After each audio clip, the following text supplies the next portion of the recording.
ظاہر بات ہے طاقت ہوگی تو قانون کو نافذ کیا جائے گا نا، ورنہ قانون کو کون فالو کرے گا؟ تو پہلی چیز ہے طاقت.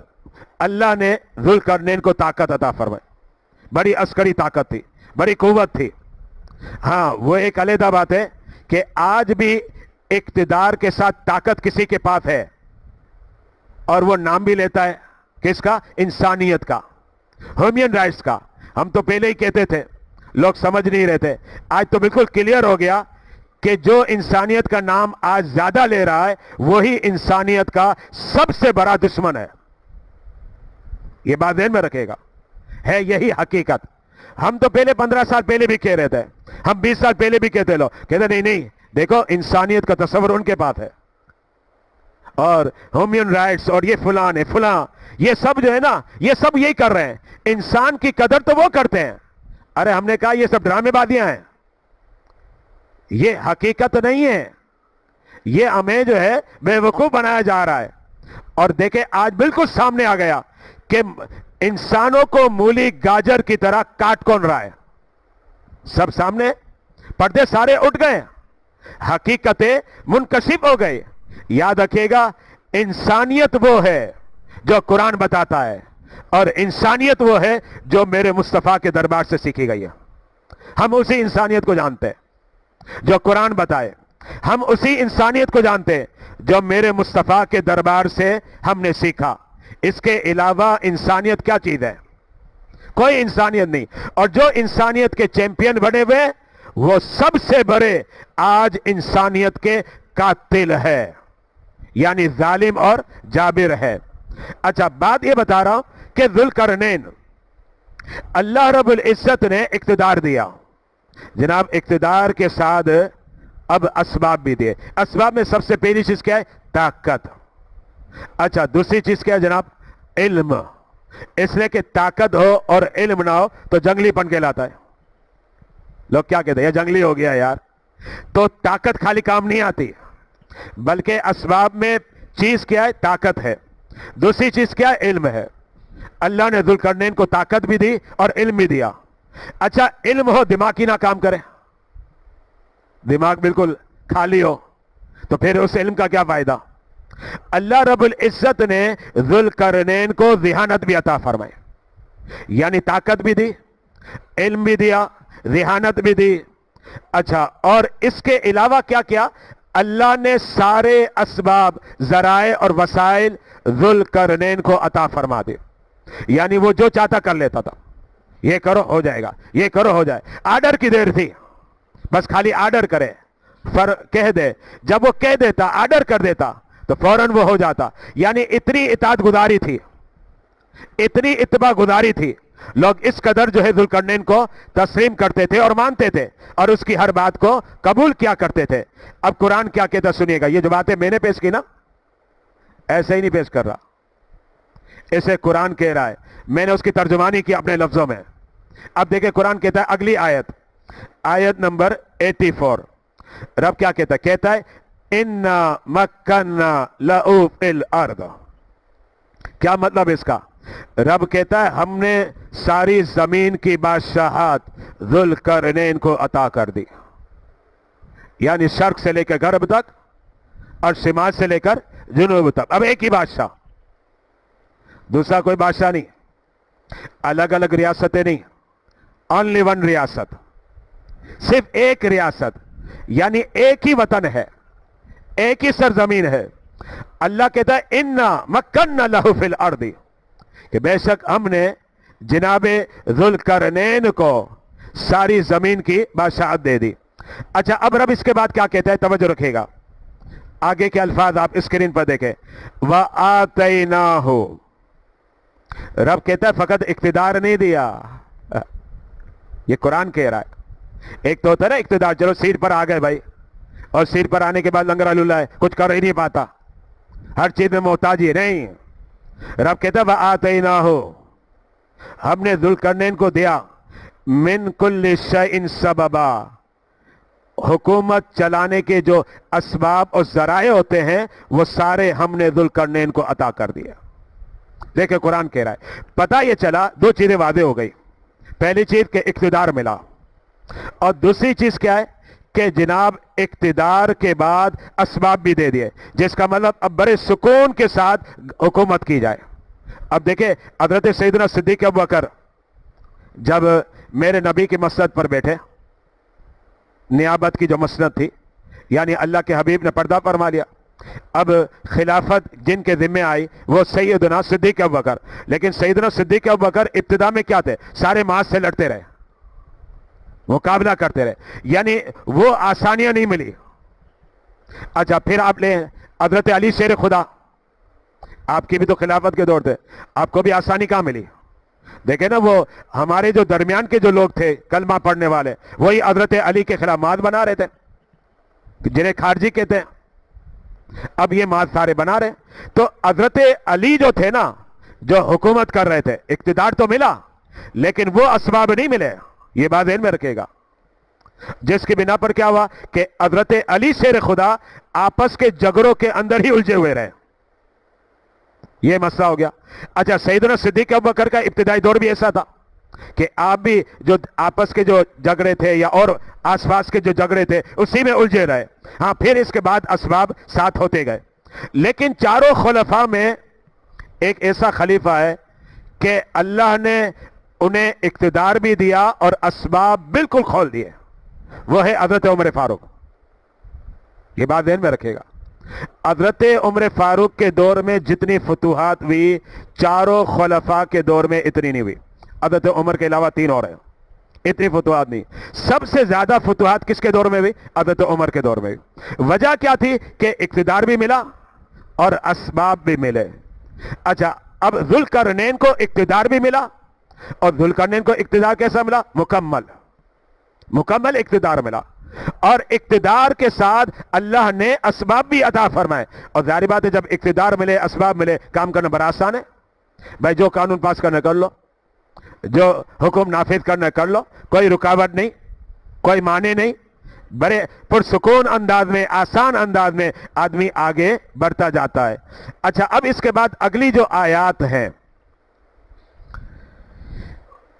وہ اب آیات آ رہی ہیں 85 سے 88، اسکرین پر ملاحظہ کریں، یہ ٹوٹل 4 آیات ہیں۔ چونکہ یہ جو واقعہ ہے نا جو ذوالقرنین کا، اگر آپ اسے مختصر لفظوں میں سمجھنا چاہے تو میں اتنا کہوں تو کافی ہے، مگر یہ نہایت اختصار ہے۔ ایک تو ذوالقرنین کا تعارف ہے، دوسرا ذوالقرنین کے 3 سفر ہیں۔ یہ جو 17 آیات ہے نا، اس میں 2 چیزیں ہیں، ایک ذوالقرنین کا تعارف ہے، تعارف میں نے پیش کر دیا 2 آیتوں میں گزرا، اور اس میں جناب ذوالقرنین کے 3 سفر ہیں۔ آج جو ہم سمجھیں گے پہلا سفر، اور وہ پہلا سفر جو ہے یہ کہاں شروع ہوتا ہے؟ 85 سے شروع ہو رہا ہے، آیت نمبر 85، اور یہ پہلا سفر کہاں تک چلے گا؟ آیت نمبر 88 تک۔ یعنی اس کا مطلب ہے جناب ذوالقرنین کے تعارف کے بعد 2 آیتوں میں تعارف کے بعد جو ہے 4 آیتوں میں جناب ذوالقرنین کا ایک سفر ہے۔ اب وہ سفر کیا سنیے گا، میں پہلے اس کا خلاصہ آپ کے سامنے پیش کرتا ہوں، پھر آیت کریمہ کی طرف ہم آئیں گے، آیات کی طرف ہم آئیں گے۔ اللہ رب العزت نے جب جناب ذوالقرنین کو بادشاہت عطا فرمائے تو رب نے طاقت بھی دی، علم بھی دی، اچھا مدبر بھی بنایا، رب نے اسباب، ذرائع، وسائل یہ سب عطا فرمائے۔ اب رب کی طرف سے آرڈر آیا، اے ذوالقرنین آپ اپنی سلطنت کو بڑھائیں۔ ظاہر بات ہے دھیرے دھیرے بڑھتی ہے نا، ایسا تو نہیں ہوگا کہ ایک ساتھ پوری زمین پر حکومت آ گئی، اللہ نے فرمایا بڑھائیں۔ اچھا اب جناب ذوالقرنین جو ہے وہ اپنی حکومت کو بڑھانے لگے، یہ بڑھاتے گئے۔ اب یہ جو ان کا پہلا سفر تھا یہ تھا مغرب کی جانب۔ اب ہمارے یہاں مغرب یہ ہے نا جس جانب ہم سجدہ کرتے ہیں، ویسٹ جس کو کہا جاتا ہے۔ اب اللہ کی طرف سے یہ آرڈر تھا جناب ذوالقرنین کو کہ آپ اپنی حکومت کو بڑھائیں، اور سب سے پہلے آپ نے جو فتوحات کا سلسلہ شروع کرنا ہے وہ شروع کرنا ہے آپ کو مغرب کی جانب۔ اب سیدنا ذوالقرنین رضی اللہ تعالی عنہ نے کیا کیا؟ سفر شروع کیا اپنی افواج کے ساتھ، آگے بڑھتے گئے، آگے بڑھتے بڑھتے بڑھتے آپ اس مقام پر پہنچ گئے، توجہ رکھے گا، آپ اس مقام پر مغرب میں پہنچ گئے کہ اب اس کے بعد آبادی ختم ہو گئی. ظاہر بات ہے مغرب کا حساب آگے بڑھتے جائیں گے. اب یہاں سے آگے بڑھیں گے تو شاید ہوتا پانی آئے گا، پانی کے آگے پھر کوئی اور آ جائے گی جگہ. اب اس طریقے سے وہ آگے بڑھتے گئے، آگے بڑھتے بڑھتے یہ پہنچ گئے لاسٹ آبادی تک. اور وہ لاسٹ آبادی ایسی تھی کہ اس کے بعد کوئی آبادی نہیں. اچھا جناب، اس کے بعد ایسا ٹیمپریچر بھی نہیں ہے کہ کوئی آبادی قائم ہو، کیونکہ اس کے بعد علاقہ بالکل ٹھنڈا ہے، یعنی انسان نہیں جی سکتا، رہ نہیں سکتا. ٹیمپریچر جو ہے نا وہ برودت یعنی ٹھنڈک کے حوالے سے اتنا ہیوی ہے کہ اس کے آگے نہیں جا سکتا. تو حضرت ذوالقرنین وہ فتوحات کرتے رہے، فتوحات کرتے کرتے مغرب کی جگہ پر اس جگہ پر پہنچ گئے جہاں آخری آبادی ہے. اچھا، اور آخری آبادی تک پہنچے اور اس کے بعد اب کوئی آبادی نہیں، اور اس کے بعد اب کوئی آبادی آباد بھی نہیں ہو سکتی. ہے ہی نہیں وہ ایسا علاقہ کہ وہاں آ جائے، اب برف ہی برف ہے ایسا علاقہ. حضرت سیدنا ذوالقرنین وہاں تک پہنچ گئے، یعنی حکومت بڑھ رہی ہے مغرب تک. اچھا، جب اتنی حکومت پھیل گئی مغرب تک، یہ پہلا سفر ہے. قرآن نے ٹوٹل 3 سفر بتائے. یاجوج ماجوج کا تذکرہ بھی آئے گا، اور وہ تذکرہ اگلی اتوار یا اس کے بعد والی اتوار میں ہوگا، یعنی سیکنڈ پارٹ ہوگا یا تیسرا پارٹ ہوگا، کیونکہ ٹوٹل 3 سفر ہے. ایک سفر آپ نے کیا مغرب کی طرف، ایک سفر آپ نے کیا مشرق کی جانب، اور ایک سفر جو آپ نے کیا وہ شمال کی جانب. یہ جو تیسرا سفر ہے اس میں یاجوج و ماجوج کا تذکرہ ہے، اور وہ کیسی خلقت ہے یہ ساری باتیں انشاءاللہ درس میں واضح کروں گا. یا تو سیکنڈ پارٹ میں آئے گی یا پھر تھرڈ پارٹ جو ہوگا اس کے اندر آئے گی. اچھا، جب یہاں تک پہنچ گئے تو اللہ رب العزت نے حضرت ذوالقرنین کو فرمایا کہ تمہاری حکومت مغرب تک ہو گئی، اب تمہیں اختیار ہے، تمہیں جو کرنا ہے کرو. تمہیں بادشاہ بنا دیا، اقتدار دے دیا، تمہیں جو کرنا ہے کرو. اچھا، وہاں جو مغرب کی سائٹ تھی وہاں لوگ آباد تھے، وہ سارے کے سارے کافر تھے، توحید پرست نہیں تھے. اور اللہ نے حکم دے دیا ذوالقرنین کو، آپ کی مرضی ہے جناب، آپ نے جو کرنا ہے، انہیں مارو، انہیں رکھو، انہیں نصیحت کرو، میں نے سارا اختیار دے دیا. جناب ذوالقرنین نے کیا کیا پتہ آپ کو؟ رب نے تو اختیار دے دیا. اچھا، اب دیکھیں اقتدار بھی ہے، طاقت بھی ہے. اور آج کل اگر اقتدار اور طاقت آ جائے تو آپ کو پتہ ہے کیا ہوتا ہے؟ جس کی لاٹھی اس کی بیس، جنگل کا قانون ہوتا ہے، جیسے آج کل چل رہا ہے. اب ایک ملک جو ہے نا اپنے آپ کو بدماش کہتا ہے اسرائیل جو بھی کرے ہم نے تو ساتھ دینا ہے. کیوں دینا بھائی؟ پیسے دے رہا ہے نا، ہے نا، تو اس کا ساتھ دینا ہے. تو اب اقتدار بھی ملا اور طاقت بھی ملی، اور رب کی طرف سے اختیار بھی مل گیا. رب نے فرمایا آپ کو جو کرنا ہے، یہ سب قرآن میں ہے. میں قرآن سناؤں گا آپ کو، آیتیں سناؤں گا، میں نہیں کہہ رہا. اللہ نے قرآن میں فرمایا، ہم نے اختیار دے دیا. ہم نے کہا ٹھیک ہے، مارنا ہے مارو، بچانا ہے بچاؤ، احسان کرنا ہے احسان کرو. لیکن جناب ذوالقرنین نے کیا کیا؟ توجہ رکھیے گا. جب ایک بندے کو اقتدار ملے، طاقت ملے اور پاور مل جائے، پھر اس کے بعد جناب ذوالقرنین نے کیا کیا؟ ذوالقرنین نے اعلان کر دیا جو ظلم کرے گا ہم سزا دیں گے، جو ظلم نہیں کرے گا ہم اس کے ساتھ احسان کریں. یہ ہے حکومت چلانے کا طریقہ، یہ سکھایا جا رہا ہے. حکومتیں ایسی چلتی ہے. اگر تمہارے پاس طاقت ہے، تمہارے پاس اقتدار ہے، تو اس میں بدمست ہو جاؤ اور یہ نہ سمجھو کہ بس میری مرضی چلے گی، میری تو راضی چلے گی، میں جو چاہوں کروں. نہیں جناب، اگر آپ کے پاس طاقت ہے، اقتدار ہے، تو پھر یہ اللہ کی نعمت ہے. توجہ رکھیے گا، یہ اللہ کی نعمت ہے، اور اس نعمت کا شکر کیا ہے؟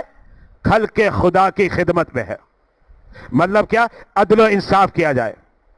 تو جناب ذوالقرنین نے عدل و انصاف کیا، اور جب عدل و انصاف کیا تو ذوالقرنین نے کہا اگر کوئی ظلم کرے گا نا پکڑ کے ماروں گا، اسے سزا دی جائے گی.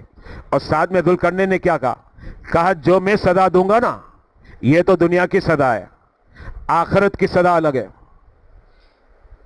کہا آخرت کی سزا الگ ہے. اور یہاں یہ بات ذہن میں رکھے گا، یہ جو سزا ہے نا اسلامی، ہاتھ کاٹنے، چوری کی سزا کیا ہے جناب؟ فَقْطَعُوا أَيْدِيَهُمَا، قرآن کہتا ہے ہاتھ کو کاٹو، یہ سزا ہے چوری کی. اچھا جناب، اگر زنا کرے، غیر شادی شدہ ہے، تو اس کی سزا کیا ہے؟ 100 کوڑے. شادی شدہ ہے اور زنا کرے تو سزا کیا ہے؟ سنگسار. یہ تو قرآنی فیصلے ہیں نا سارے, اٹل فیصلے قرآن کے, اس میں میرا اور آپ کا بس نہیں چلے گا, کوئی تبدیلی نہیں ہو سکتی. یہ اٹل فیصلے ہیں جنہیں ہم کیا کہتے ہیں؟ حدود, یعنی حدود اللہ. یہ اللہ کی حدیں ہیں, انہیں میں اور آپ, کوئی مفتی, کوئی عالم, کوئی جاہل, کوئی عالم, کوئی بدل نہیں سکتا. کوئی مرید بھی نہیں بدل سکتا, پیر بھی نہیں بدل سکتا, کیونکہ یہ حدود اللہ ہیں. اور حدود اللہ کیا ہیں؟ اٹل ہیں. اب اللہ کے پیغامات ہیں جناب کہ چور کے ہاتھ کاٹ دو, زنا کرنے والا غیر شادی شدہ ہے, انمیرڈ ہے, تو جناب کیا کرنا ہے؟ 100 کوڑے مارو. اور اگر شادی شدہ ہے تو کیا کرنا ہے؟ سنگسار کر دو, یعنی اتنے پتھر مارو کہ پتھر مار اتنے مارے گئے مر جائے. یہ ساری سزائیں.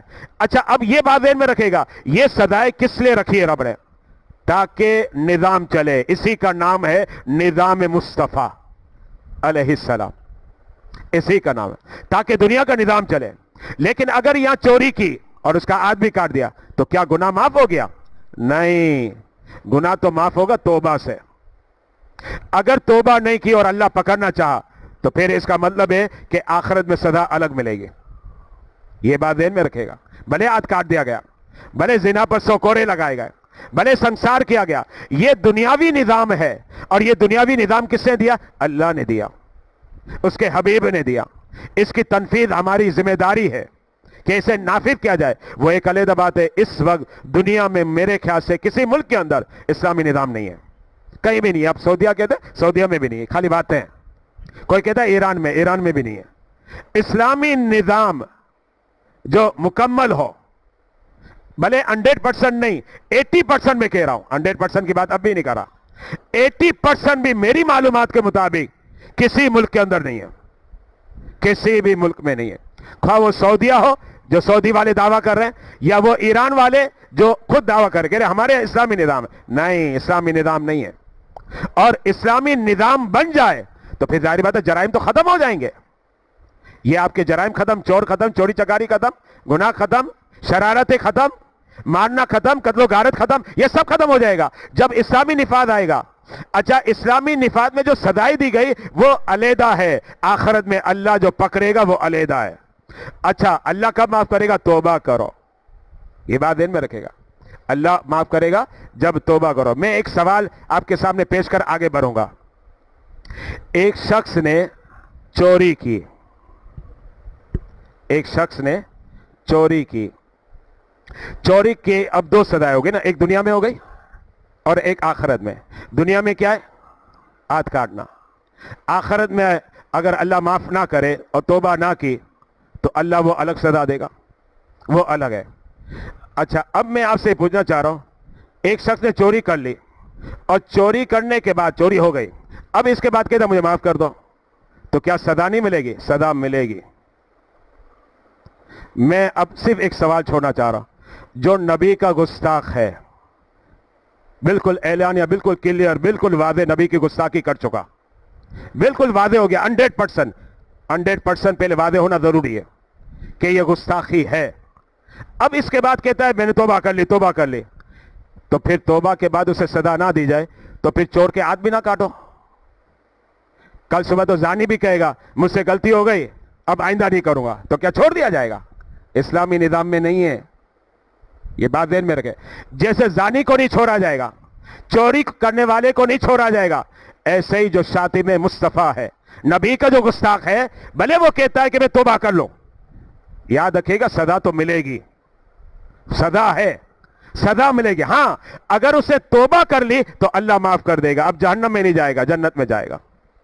اور اگر معافی اللہ کی بارگاہ میں نہ مانگی گستاخ رسول پر, تو پھر اس کا ٹھکانہ کیا ہے؟ جہنم ہے.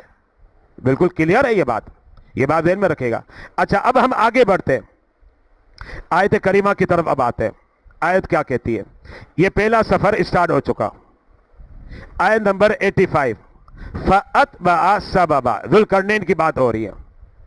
اب جناب ذوالقرنین جو ہے نا, اللہ نے ان کے لیے اسباب بنائے, سبب بنایا, یعنی اب یہ مغرب کی طرف جا رہے ہیں اپنے لشکر کے ساتھ فتوحات کے لیے. قرآن کہتا ہے حَتَّى اِذَا بَلَغَ مَغْرِبَ الشَّمْسِ, ذوالقرنین آگے بڑھتے گئے, علاقے فتح کرتے ہوئے کہاں پہنچ گئے؟ زمین کی مغربی جانب, جہاں سورج غروب ہوتا ہے وہاں پہنچ گئے. یعنی ظاہری بات ہے ایک سائڈ مغرب ہے ایک مشرق. اب مغرب میں آگے بڑھتے گئے بڑھتے گئے بڑھتے گئے, یہاں تک کہ اب ایسا محسوس ہونے لگا کہ بس سورج غروب ہو رہا ہے. لیکن محسوس ہوگا, حقیقت نہیں ہے. اس لیے کہ جہاں سورج غروب ہو رہا ہے ہم جو محسوس کر رہے ہیں یہ فقط محسوس کی حد تک ہے, جغرافیائی حقیقت نہیں ہے. سائنس نے بڑی ترقی کر لی, لیکن جا کے پوچھے سائنسدانوں کو کیا آپ وہاں پہنچے جہاں سورج غروب ہوا ہے؟ بولا سمجھ ہی نہیں آ رہی. آگے بڑھتے جاؤ آگے بڑھتے جاؤ آگے بڑھتے جاؤ, ایسا ہی لگتا ہے کہ سورج غروب ہو رہا ہے لیکن کہاں ہے؟ آپ سمندر کا سفر کریں جناب, میں نے بڑے کیے ہیں سمندر کے سفر. سمندر کے سفر غروب آفتاب کے وقت کریں اور آپ کی جو بوٹ ہے آپ کی کشتی مغرب کی جانب جا رہے ہو, آپ کو محسوس ہوگا یار وہ کنارہ ہے اور سورج اندر جا رہا ہے. محسوس ہوتا ہے نہیں. محسوس کچھ اور ہوتا ہے, حقیقت کچھ اور ہے. یہ بات ذہن میں رکھے گا, کیونکہ اگر آپ کو نظر آ رہا ہے بھائی یہ رہا سورج جا رہا ہے تو جاؤ نا پکڑو نا, آپ کہیں گے ٹھیک ہے بھائی ہمارے پاس اسباب نہیں. تو یہ سائنسدان جب چاند پر جا سکتے تو وہاں کیوں نہیں جا رہے؟ ہے نا بات سوال. بھائی آپ چاند پر چلے گئے ماشاءاللہ کہ چاند پر پہنچ گئے ہو, اب تو چاند پر زمین بھی الاٹ ہو رہی ہے, بھائی ہم بیچ رہے, یہ بھی باتیں سننے میں آ رہی ہے, وہاں آبادی بھی ہوگی. تو جناب آپ چاند پر پہنچ گئے تو آپ یہ تو بتاؤ کہ اب دیکھو ہمیں نظر آ رہا ہے, جب آپ سمندر میں سفر کریں تو سورج غروب ہو رہا ہوتا ہے اور ہمیں نظر آ رہا ہے کہ سورج غروب ہو رہا ہے, تو ٹھیک ہے یار یہ رہا سورج نظر آ رہا ہے, ایسا ہی لگتا ہے یہ قریب ہے. واقعی ایسا لگتا ہے, ایسا لگتا ہے یہ رہا یار سورج, یہ جا رہا اندر ہے, تو جا کے پکڑو. آپ آگے جاؤ گے جیسے پہلے محسوس ہوتا تھا اب بھی یہی محسوس ہوگا, جاتے رہو جاتے رہو جاتے رہو, آپ کو ارے یہ رہا جاؤ یہ رہا, یہی کہتے رہیں گے آپ. سورج تک نہیں پہنچ سکتے. سورج کہاں غروب ہو رہا ہے, یا غروب ہو رہا ہے یا آنکھوں سے اوجھل ہو رہا ہے, اللہ بہتر جانتا ہے. یہ بات ذہن میں رکھے گا. لیکن بہرحال سورج جہاں غروب ہوتا ہے اسے ہم کیا کہتے ہیں؟ مغربی سائڈ, ویسٹ کہتے ہیں. تو اب جناب ذوالقرنین کہاں گئے؟ ویسٹ کی جانب گئے. ویسٹ کی جانب جاتے جاتے کہاں پہنچ گئے؟ اذا بلغ مغرب الشمس, جہاں سورج غروب ہوتا ہے. لیکن اس کے بارے میں نے ابھی بتا دیا کہ انہیں محسوس ہو رہا تھا کہ بس آگے سورج غروب ہو رہا ہے, لیکن سورج کے قریب پہنچے نہیں. یعنی جغرافیائی حقیقت کچھ اور ہے اور دکھتا کچھ اور ہے. جس کو کہتے ہیں نا دکھتا کچھ اور ہے ہوتا کچھ اور ہے. ایسا کبھی کبھی ہوتا ہے, صحیح ہے. اچھا اب اس کے بعد کیا ہوا؟ جب یہ وہاں پہنچے, یہ آخری آبادی ہے, اب اس کے بعد آبادی نہیں, کیونکہ اس کے بعد سے برف ہی برف تھی اور ٹیمپریچر اتنا زیادہ ہے کہ انسان رہ ہی نہیں سکتا, مر جائے. اب آبادی نہیں ہو سکتی, یہ اینڈ ہے, اس کے آگے نہیں جا سکتے. اچھا اب وہاں کیا ہوا سنیے گا, جو اینڈ تھا وجدہا تغرب فی عین حمیۃ. جب جناب ذوالقرنین دیکھنے لگے نا سورج کو, تو سورج کو ایسا دیکھا کہ گویا وہاں سیاہ اور گدلا پانی ہے. توجہ رہی, قرآن کہہ رہا ہے, دیکھیں لفظ کیا ہے؟ حمیآ, یہ قرآنی لفظ ہے. حمیآ کہتے ہیں سیاہ گدلا پانی. اچھا فی عین حمیۃ, یعنی سیاہ گدلا پانی دیکھا. اب حضرت ذوالقرنین کو محسوس ہوا یہ جو گدلا پانی ہے نا, سورج یہاں اندر جا رہا ہے. قرآن کہہ رہا ہے وجدہا, یعنی ذوالقرنین نے پایا, تغرب, سورج جا رہا ہے نیچے. کہاں جا رہا ہے؟ فی عین حمیۃ, کہ یہ سیاہ پانی اور گدلا پانی ہے اس میں جا رہا ہے. یہ وہی مثال ہے جو میں نے ابھی پیش کی. جیسے ہمیں لگتا ہے سمندر میں کہ سورج نیچے جا رہا ہے, انہیں بھی یہ محسوس ہوا. لیکن میں نے ابھی آپ کو کلیئر کر دیا جغرافیائی حقیقت الگ ہے اور محسوس جو ہو رہا تھا وہ الگ ہے. اچھا پھر کیا ہوا؟ وہاں قریب میں جو آبادی تھی, وَوَجَدَهَا عِنْدَهَا قَوْمًا, وہاں لوگوں کی آبادی تھی, لوگ رہ رہے تھے. یہ قرآن کہہ رہا ہے باقاعدہ آبادی تھی. اچھا اب جب اس آبادی میں پہنچے, یعنی اس کا مطلب رقبہ بڑھ گیا نا, کہ ذوالقرنین سینٹر سے نکلے اور مغرب تک پہنچ گئے. اب اس کے بعد کوئی مزید آبادی نہیں ہے. تو ہم نے, اب اللہ کہتا ہے, ہم نے ذوالقرنین کو کہا, قُلْنَا, رب کہتا ہے ہم نے کہا, یا ذوالقرنین, اے ذوالقرنین, اما ان تعذبا، ہم نے تمہیں اختیار دے دیا. دیکھیں قرآن کہہ رہا ہے، اللہ ذوالقرنین کو کہتا ہے اما ان تعذبا، ہم نے تمہیں اختیار دے دیا، چاہے تو پکڑ کے مارو، ان کی کٹائی کرو، انہیں عذاب دو، ان پر سختیاں کرو. وجہ کیا تھی؟ تھے یہ غیر مسلم، اس کی وجہ سے رب نے فرمایا وَإِمَّا أَن تَتَّخِذَ فِيهِمْ حُسْنًا، لیکن ہم نے آپ کو یہ بھی اختیار دے دیا کہ آپ ان کے ساتھ بلائی کرنا چاہتے ہیں تو بلائی کریں.